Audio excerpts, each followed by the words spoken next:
Le talk Orange Le Figaro, question Carmeus, réponse Jean-François Le Garret. Jean-François Le Garret, bonjour. Bonjour. On démarre par une série de 4 questions, vous répondez par oui ou par non? Allons-y. Jean-Marc Ayrault et François Hollande sont-ils des amateurs? C'est l'impression qu'ils donnent, oui.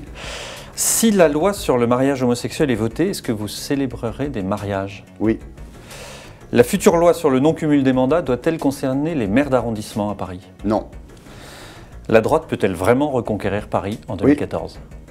Ça, la J'ai réponse même, était... j'ai même pas attendu que la question... oui, c'est ça, la réponse était un peu dans la question. Merci d'avoir joué le jeu. Xavier Bertrand était sur RTL ce matin, je vous propose de l'écouter. J'ai l'intention de voter Fillon. Je le dis très clairement, j'assume mon choix, j'assume ma conviction, parce qu'il me semble que François Fillon, aujourd'hui, c'est l'homme du moment pour garantir l'unité de notre famille politique. Vous partagez l'analyse de Xavier Bertrand? Écoutez, moi j'ai décidé de ne pas prendre parti, en tout cas ouvertement. Je sais pour qui je vais voter. Mais jusqu'au 18 novembre, vous ne vous prononcerez pas? Ça, mais je suis président d'un groupe qui est déjà... je dirais, dans lequel il y a une assez riche diversité. Ouais. Et je considère que mon rôle est de veiller au respect mutuel. Donc, mais vous avez déjà fait votre choix? Oui, bien sûr, mais je ne l'afficherai pas, je n'ai parrainé personne et je tiendrai cette position jusqu'au 18 novembre. La position de Xavier Bertrand, ça vous surprend? C'est un indicateur dans un sens ou... Écoutez, en tout cas, c'est un choix déterminé, je crois réfléchi, de la part d'un responsable politique qui connaît bien l'UMP. Vous savez, dans cette élection, on l'a bien vu d'ailleurs dans le débat d'hier soir, qui est un débat, je trouve, assez passionnant, historique, on dit certains commentateurs. On voit bien qu'il y a cette différence de périmètre entre le dialogue qui s'adresse à tous les Français et celui qui s'adresse spécifiquement aux militants. Donc, je crois qu'il ne faut pas pousser le raisonnement trop loin. Les militants UMP ne sont pas des Français, finalement, très différents des autres. Mais Xavier Bertrand connaît bien les militants. Donc, oui, c'est ancien secrétaire général. De ce point de vue-là, son point de vue est effectivement un point de vue fort. Et qui a beaucoup de signification. Dans l'émission d'hier sur France 2, on a noté aussi un certain glissement à droite. Jean-François Copé a affirmé ses positions. Et du côté de François Fillon, on sentait que là aussi, alors c'est pas illogique, un congrès de l'UMP, ça se gagne à droite, mais oui. Ça vous convient, vous, ce glissement vers la droite? Écoutez, moi, j'ai toujours je dirais, revendiqué et assumé mon image d'élu de droite. Je crois que quand on est à l'UMP... L'UMP, c'est la fusion à l'origine du RPR et de l'UDF. Donc ça veut dire du centre et de la droite. Et du centre et de la droite. Il n'y a pas un risque que des centristes soient inquiets de cette dérive et du coup quittent l'UMP? Écoutez, il y a des tensions, il y a des risques. L'opération qui a été faite par Jean-Louis Borloo, la création de l'UDI, le week-end dernier, l'UDI, effectivement, on peut dire que c'est d'une certaine manière une OPA sur le centre.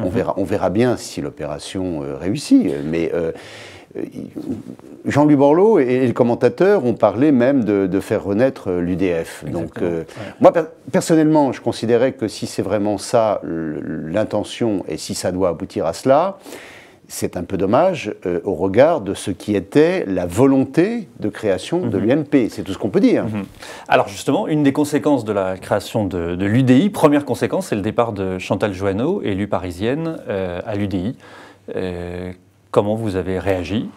Écoutez, vous avez été déçu? Elle vous a prévenu de ce qu'elle allait faire? Non, elle ne nous a pas prévenu. Oui, déçu. Je crois qu'il ne faut pas si vous voulez, surréagir. Il faut simplement que les choses soient dites de manière très claire. Une élection sénatoriale, c'est pas une élection comme une autre. Les grands électeurs qui votent à l'élection sénatoriale, ce ne sont pas des électeurs comme les autres.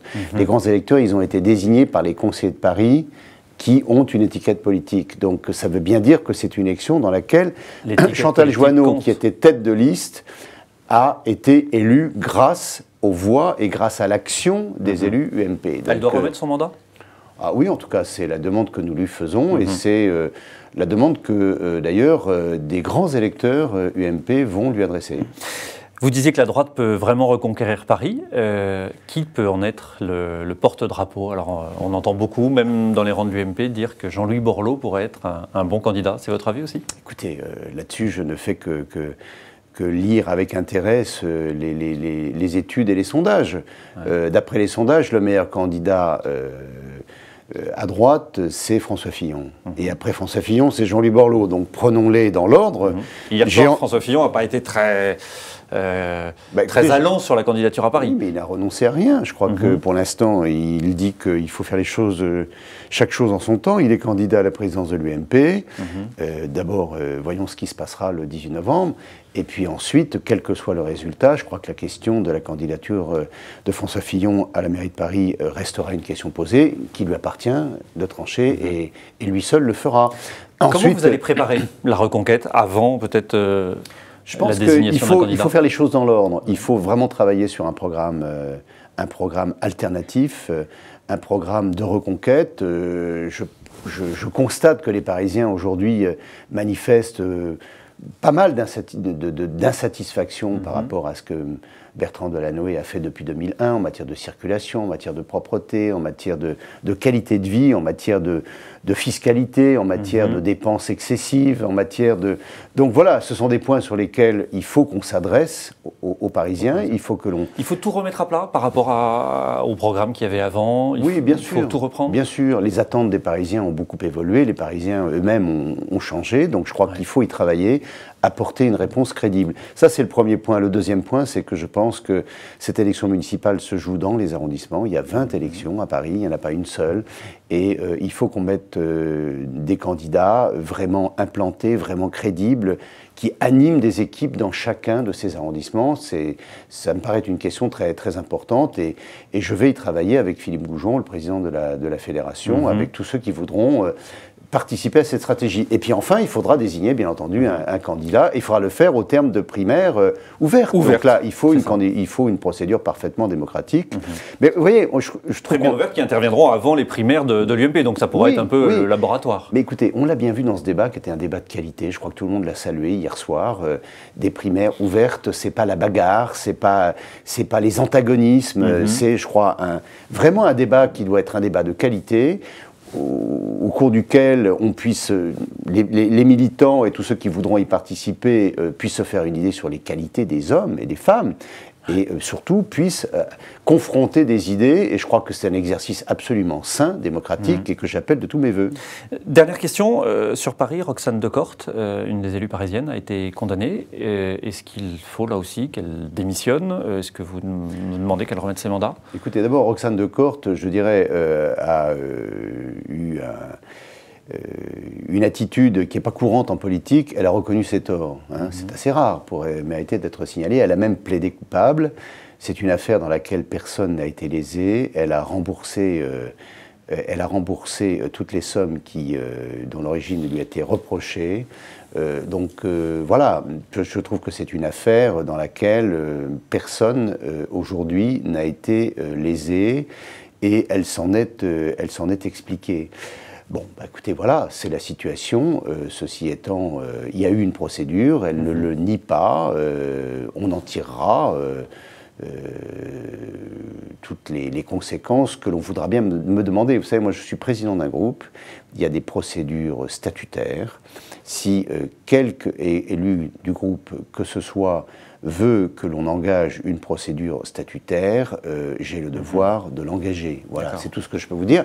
Je suis d'ailleurs saisi d'autres demandes concernant d'autres élus pour des faits de nature très diverses. Jours. Oui, on ne va pas faire ça avant le 18 novembre pour des raisons évidentes, mais après le 18 novembre, je crois je réunirai le bureau et on donnera la parole à tous, dans le respect des statuts. C'est tout ce que je peux vous dire, et j'espère que ce sera un débat. Mais j'aimerais bien quand même que dans tout ça, on ramène les faits à leur juste proportion, et j'aimerais qu'on soit vraiment tous, avant toute chose, habités, poussés par un état d'esprit collectif. C'est ce à quoi je travaille. Jean-François Le Garret, merci d'avoir répondu à nos questions. Merci.